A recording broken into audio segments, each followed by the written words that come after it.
Hey, it's Ollie here from Eel Pye Audio. Hope you're all doing very well. Today, in this video, I'm going to talk about how to use compression on bass guitar. Now, this is primarily for sort of rocky bass guitar, but you can use it for other styles of bass guitar as well. So, to get straight into it, again, very simple. This is a running theme with these sort of videos. I like simplicity because it goes a long way. Don't be fooled by simplicity. It does go a long way. To get into the technique, I've got a bass track here, which is just the DI, just to prove that you can just use DI and that's it. On the bass track itself, I have an SSL EQ and an 1176. Who would have guessed it? So I'm doing all my EQ moves and things like that on the SSL, and then it's going straight into, and once again, driving the compressor, which is another running theme of these sorts of videos. The EQ's driving into compressors, and it's the 1176. It's the blackface version, or revision E in this case, and this is the universal audio one. So I'm just going to press play with the processing enabled and let you hear what's happening.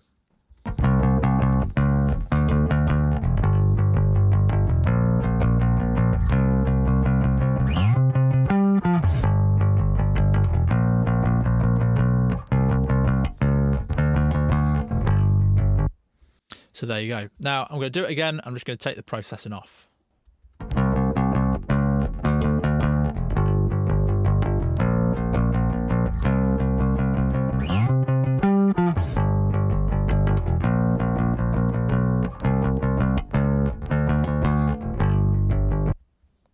So big difference. If I'm going to put it all back on. So with the compression, there's a couple ways that I usually do this. I'm going to show you two ways. So the first way is I do a sort of set it and forget it method, where I set the input at 30 and set the output at 18, ratio at 4:1, attack straight down the middle at 4, and release at 7. So this corresponds to a medium attack and a fast release. The medium attack lets the notes sort of pop a little bit, which is always really nice. So it's a great way to sort of throw the compressor on and let it do its thing. Just setting the input and output at set levels is a really quick sort of way to mix.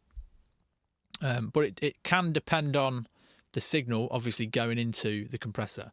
So I've got an EQ here, a channel strip, and as you can see, I am trimming the output a little bit, just so I'm feeding the compressor something that's not too hot. And as you can see, when I played it, there was a lot of compression. Don't be afraid of a lot of compression. It can work wonders.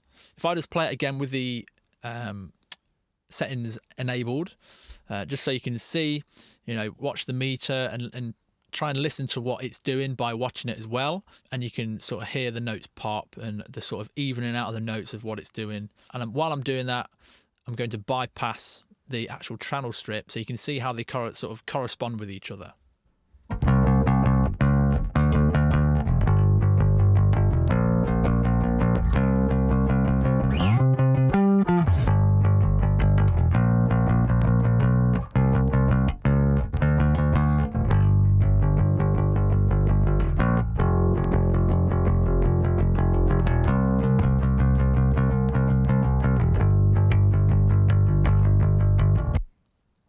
So as you can see, they do go hand in hand. Adding a little bit of top end, adding some low end.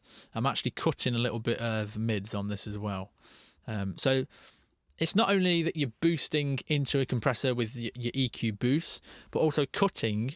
One thing to note is when you cut some frequencies, whether it's like a nasty frequency, so there, by the looks of it and by the sounds of it as well, there was sort of like not a very nice mid-range frequency that was going off.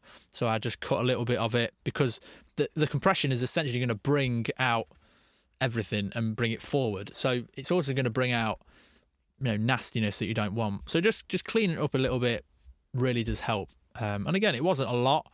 I just sort of tamed it a little bit and thought, cool, that works. Let's move on. The other method of compression that I'll do is very, very, very, very, very similar, except this time, instead of setting it to 30, I'll set the input to 24 and set the output around 24, and I'll just play with the output.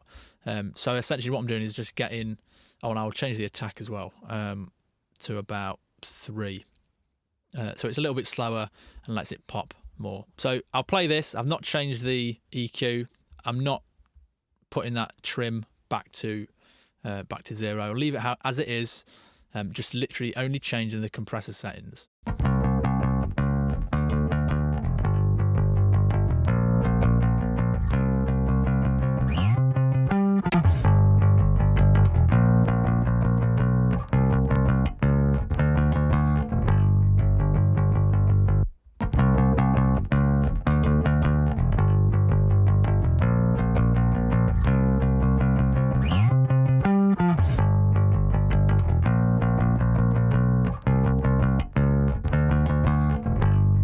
So there you go. As you can see, the meter is almost pinning to the left. You know, that's not a bad thing at all. It's evening it all out. You know, it's getting a really solid sort of bass tone. The 1176 works fantastic on a bass because it's got a bit of mid-ranginess and a little bit of grit. This works fantastic, and because of how fast it is as well, and the way the settings correspond with, you know, boosting into the compressor with EQs, and it just works really, really well. And before, you know, I finish the video, I'm just going to show you a little bit more of what I'm doing on the bass as well.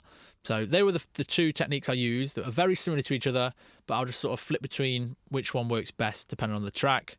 But on my bass bus as well, I've got 3 things happening. I've got the decapitator, which is a saturation plugin, and I got this one probably most recently, and I love it. It's great, but there's plenty of others that you can use. I love this thing. This works great to add some grit and sort of like a bit of an amp sort of tone. So that's on.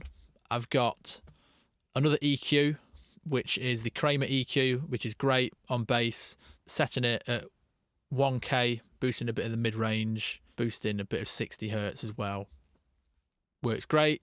And then right at the end, this is the sort of the deal breaker here, is that I either use, and I've actually grayed it out here, another 1176, and I'll play with that, or I'll use the MV2 from Waves. This plugin is fantastic. It's a compressor that, as you can see, it's only got 3 sliders. That's it. Again, simplicity, don't be fooled by it. The low level is sort of raising the quiet nuances of the bass, if you like. The high level control is the, you know, typical sort of compressor control that you'd see, like with a set threshold and you're bringing it down. So the ratio and threshold and everything like that is set inside this slider for your sort of peaks. And then think of the low level as all your troughs, you know, it's bringing it up. So this, I've opted to go with this at the end of the bass bus, right at the end, to finish it all off, and doing a bit of compression and bringing up the low level stuff. And it really just brings out some fullness and just gets the bass where I want it to sit. It just works fantastic. So let's have a listen to this. First, not engaged.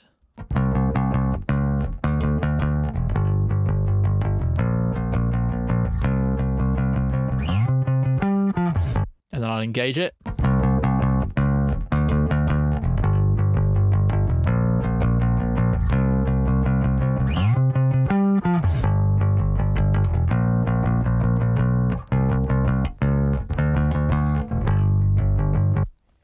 Yeah, just works fantastic. It's such a good leveling tool, you know, without going into like limiting or anything like that. It just works really well on bass. If anything, I use the MV2 the most on a bass guitar. So check that one out definitely as a little bit of a bonus mention. As for the main bulk of what I'm doing in this video, again, going with your typical sort of SSL EQ. You can use any EQ. Neves EQs are really great on bass, but then going with that 1176 and just making it easy for yourself, you know, it is a great sort of habit to have, but it does come with figuring out what works with what and finding your tastes in these sort of things. So give it a go. Hopefully this has been another informative video. Get your bass guitars sounding awesome, and I'll see you all in the next video. Thanks for watching. Cheers.